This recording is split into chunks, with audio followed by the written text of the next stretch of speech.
গাইছ এইয়া ভেন্দিৰ ভিতৰত মানে মছলা ভৰাই দি পেলাই ভাজিছি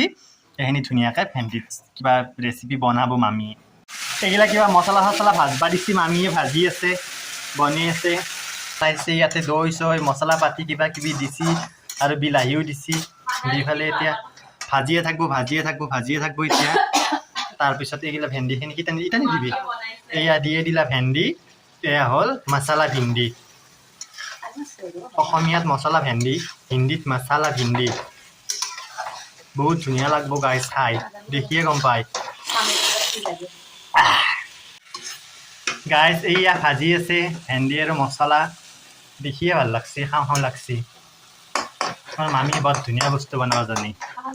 কি কথা গাইজ এগিলা খান কিমান খাব নাপা ৰখি আছে এটা মই এটা তাই আমি খাম ৰখি আছো গাইজ কেৰেটোৰ ওচৰতে খাম আৰু ইফালে আৰু এই 2টা বজাত চাহ লৈছো চাহ খাম তান এইফালে হৈ গেল আমাৰ ভিন্দি মছলা কি ধুনীয়া দেখছি খাৱাহে কথা আজি